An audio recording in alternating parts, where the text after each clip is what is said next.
Hello, నమస్కారం గురువు గారు. నమస్తే తల్లి. మీకు చాలా చాలా వందనాలండి. నాకు చాలా ఆనందంగా ఉంది మీతో మాట్లాడడం. మా ఆశీస్సులు కూడా ఉంటుందమ్మా.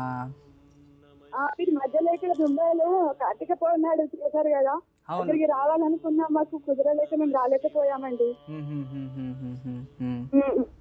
ఓ ముంబైలో వచ్చేసినప్పుడా? ముంబైలో మీరు నవీ ముంబైలో చేసాం. అవునా? నవీ ముంబైలో ఇక్కడ మా సైడ్ చాలా మంది వచ్చారు మీ దగ్గరికి. వచ్చారండి ఆ కార్యక్రమానికి. చాలా మంది వచ్చారండి. వాళ్ళందరూ చెప్తుంటే మేము మళ్ళీ టీవీలో టెలికాస్ట్ లో మేము చూస్తాం సార్ మిమ్మల్ని గురువు గారు. శుభం తల్లి, మంచిదమ్మా. గురువు గారు, నేను మా వారి గురించి తెలుసుకోవాలనుకుంటున్నాను. మాకు ఇద్దరు పిల్లలు జరిగిపోయారు 10 నెలల లోపు. మా ఆయనకి ఇప్పుడు పని కూడా సరిగా లేదు. ఆర్థిక పరిస్థితుల్లో కూడా మాకు చాలా తక్లీఫ్ గా ఉంది. ఏం పని చేస్తారు మీ భర్త? మాకు సొంతం ఇట్లా అది ల్యాండ్ రూమ్స్ అంటాం కదా, అది ఉంటాయి అన్నమాట. 1 year కింద మా మామయ్య అది అమ్మేసి ల్యాండ్ బిల్డర్ కి ఇచ్చాడు. ఆయనకు బయట పని ఎక్కడ సరిగ్గా కుదరడం లేదన్నమాట. ఇన్ని రోజులు మా మామయ్య దగ్గరనే పని చేసేవాడు. ఇప్పుడు ఆర్థిక పరిస్థితి కూడా ఏం బాగలేదు. అంతకుముందు 2 పిల్లలు జరిగిపోయారు 10 నెలల లోపు. ఇప్పుడు 2 బాబులు. వాళ్ళు కూడా మంచి ఆరోగ్యంగా ఉండాలి. పాప జరిగిపోయినప్పుడు పంతులు అన్నాడు, మీ వారి జాతకంలో అసంతానం అనేది ఉంది అని చెప్పారండి. మాకు ఇది కొంచెం టెన్షన్ అనిపిస్తుంది. ఇంకా ఏ అనర్థాలు జరగవద్దు మా ఇంట్లో అని. కాదు, ఇప్పుడు అసంతానము అని ఎవరో చెప్తే ఇప్పుడు సంతానం ప్రాప్తి అయింది కదా, బాగున్నారు కదా పిల్లలు. ఇప్పుడు 2 పిల్లలు బాగురు గురువు గారు. వాళ్ళు కూడా మంచిగా ఉండాలి. ఇక జరిగిన సంఘటనలు మాకు రావద్దు అని. ఎప్పటికీ రావలేము. నీకు జీవితాంతం బాగుంటారు, ప్రశాంతంగా ఉండండి. మీరేం చేస్తూ ఉంటారు? నేను టైలరింగ్ చేస్తానండి ఇంట్లో. పని బాగా ఉంది, ఏం పర్వాలేదు నాది. మా వారి గురించే టెన్షన్ అండి. మా ఆయనకు మంచి పని దొరికి చాలా మస్తు కష్టపడుతున్నాం గురువు గారు. చాలా కష్టంలో ఉన్నాం. ఆ కష్టాలన్నీ వేరాలి. సరిపోతుంది తల్లి. ఈరోజు మీ కష్టాలన్నీ మాకు అప్పచెప్పేశారు కదా, మీరు అప్పచెప్పేశారు. ఇక మీ కష్టాలు తీరినట్టే. శుభం జరిగింది. బాధ చెప్పుకుంటే భగవంతుడు బాధ చెప్పుకున్నట్టు అనిపిస్తుంది గురువు గారు. మంచి తల్లి, ఆ పరమేశ్వరుని దగ్గరే చెప్పుకున్నాము అనుకోండి. ఎవరి దగ్గర చెప్పుకున్నా మన బాధ చెప్పుకుంటే అందరి దగ్గర చెప్పుకోలేం కదా. పిల్లలకి ఎంత వయసు ఇప్పుడు? పెద్ద బాబుకేమో 5 సంవత్సరాలు, చిన్న బాబుకేమో 3 సంవత్సరాలు నడుస్తున్నాయి. ఆదిత్య, ఆకాష్. పేర్లు కూడా చాలా మంచిగా ఉన్నాయి. మీది ఆంధ్రలో తెలంగాణనా ఆంధ్రానా? మంది మరి తెలంగాణ. అత్తమ్మ వాళ్ళది సిద్దిపేట. ఇక్కడ చాలా సంవత్సరాల నుండి ఇక్కడనే ఉంటారు మామయ్య వాళ్ళు, భీవండిలో, మహారాష్ట్ర. ఓకే, తెలుగు బాగా మాట్లాడుతున్నారు అయితే, మర్చిపోలేదు ఇంకా. హిందీ శబ్దాలు బాగా కలిసి మీ గురించి నేను ప్రాక్టీస్ చేసి మాట్లాడుతున్నట్టుంది గురువు గారు.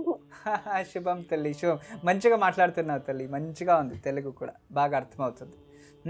నేను కొన్ని పరిహారాలు చెప్తాను. మీ భర్త ఆరిద్ర నక్షత్రంలో మిథున రాశిలో జన్మించారమ్మా. ఆరిద్ర నక్షత్రం మిథున రాశి.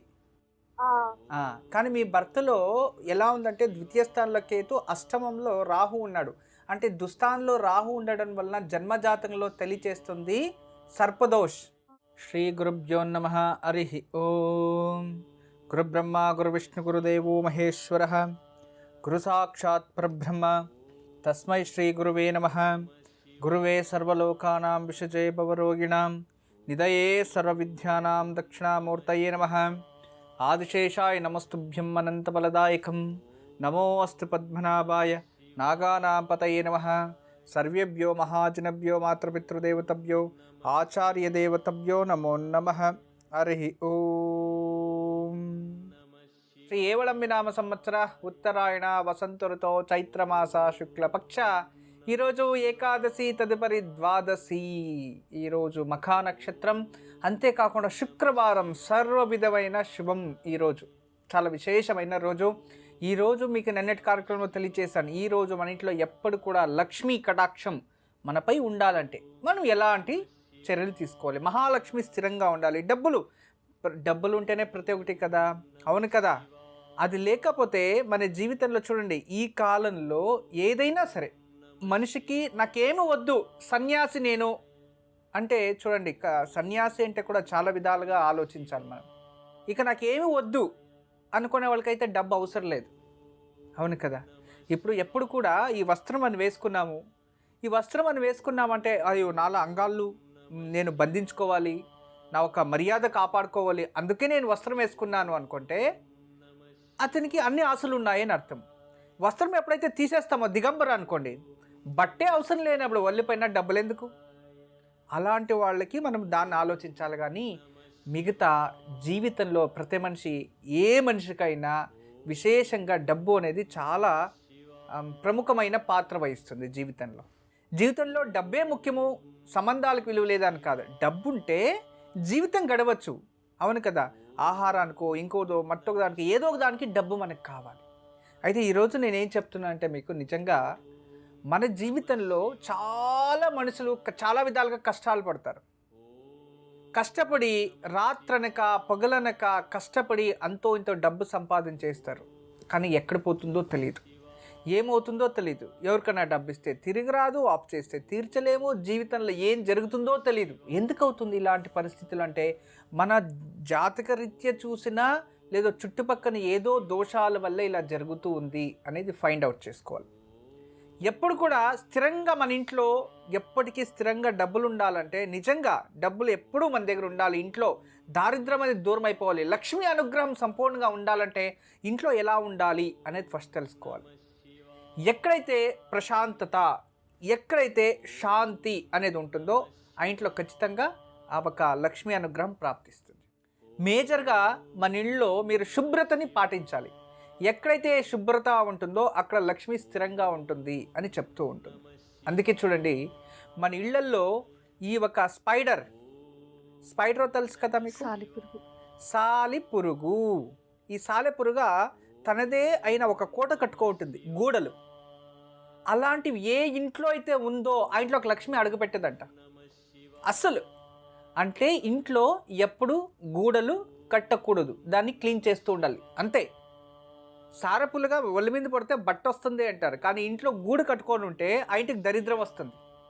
అర్థమైంది కదా, అది మెయిన్. వారానికి ఒక్కసారైనా ఇల్లు మొత్తం చక్కగా క్లీన్ చేయాలి, గుర్తుపెట్టుకోండి, మొత్తం క్లీన్ చేయాలి. వారానికి ఒక్కసారైనా ఇల్లు క్లీన్ చేస్తానే ఒక బేషన్లో వాటర్ తీసుకొని ఒక బకెట్లో ఏదో దాంట్లో కల్లుప్పు కొంచెం వేసేయాలి, గల్లుప్పు, రాక్ సాల్ట్ అందులో వేసేసి ఆ నీళ్ళు ఇల్లంతా ప్రోక్షణ చేయడము. ఆ నీళ్ళతో రోజైనా సరే ఇల్లు తుడవడం ఉప్పు నీళ్ళతోనే తుడవాలి. ఉప్పు నీళ్ళతో తుడిస్తే అక్కడ నెగిటివ్ ఎనర్జీ దూరమై సకారాత్మక శక్తి అంటాం, పాజిటివ్ ఎనర్జీ క్రియేట్ అవుతుంది. ఎప్పుడైతే నెగిటివ్ ఎనర్జీ పోయి పాజిటివ్ ఎనర్జీ క్రియేట్ అవుతుందో అక్కడ ఆరోగ్యం బాగుంటుంది మనిషికి. ఆరోగ్యం బాగుంది అంటే డిప్రెషన్ రాదు. ఎప్పుడైతే ఆరోగ్యం రక్షించిందో అన్ని అభివృద్ధి అయినట్టు. చూడండి, అంటే ఇల్లు శుభ్రంగా పెట్టుకోవడం వలన ఆరోగ్యము కాపాడుతుంది. వారానికి ఒక్క రోజైనా ఇల్లంతా శుభ్రం చేయాలి. ఇల్లు శుభ్రం చేసిన తర్వాత మీ ఇంట్లో ఎప్పుడే అంతే 5 అగరబత్తులే వెలిగించాలి. 5 అగరబత్తులు. లేదంటే రోజు ఉదయాన్నే లేచి ఏ స్త్రీమూర్తి అయినా సరే ఇంట్లో, స్వామి మా భర్త లేదు మేము చెయ్యొచ్చా అనేది కాదు, ఏ స్త్రీమూర్తి అయినా సరే చక్కగా ఇల్లంతా శుభ్రం చేసుకొని రోజు ఉదయాన్నే లేచి స్నానం చేసి దేవుడి గదిలో కూర్చొని కొబ్బరి నూనెతో దీపం వెలిగించి మహాలక్ష్మి అష్టకాన్ని పఠించాలి. నమస్తేస్తు మహామాయే శ్రీపీఠే సురపూజితే శంకుచక్ర గదాస్తే మహాలక్ష్మి నమస్తుతే అనే శ్లోకం ప్రారంభమవుతుంది కదా, ఆ శ్లోకాన్ని రోజుకు ఒక్కసారి అయినా చదవాలి. అలా చదువుకొని తర్వాత 5 అగరబత్తులు వెలిగించాలి. ఇంతే. అంటే ఇల్లు వారానికి ఒకసారైనా శుభ్రం చేసుకోవాలి కంపల్సరీ. అమావాస్య రోజు మన ఇంట్లో ఏదైతే పాత సామాన్లు ఉంటుందో వేస్ట్ అది బయట పడేయాలి ఖచ్చితంగా. రేపటి నుంచి ఉండకూడదు. అమావాస్య అయిపోతే మరుసటి నుంచి సూర్యుడు ఉదయిస్తాడు, అమావాస్య ఎండు, మరుసటి నుంచి ప్రారంభం, ప్రథమం ప్రారంభం పాడ్యం. అమావాస్య రోజు ఇంట్లో ఉన్న ఈ వేస్ట్ చెత్త ఇలాంటివి కొందరు ఏం చేస్తారంటే ఏదో పిజ్జా కార్నర్కి వెళ్ళి ఒక డబ్బా తెస్తారు, తినేసి ఆ డబ్బా నెలైనా ఆడే పడి ఉంటుంది. ఏదో టెంపుల్కి వెళ్ళొస్తాడు, ఆ ప్రసాదం నెలైనా అక్కడే పడి ఉంటుంది.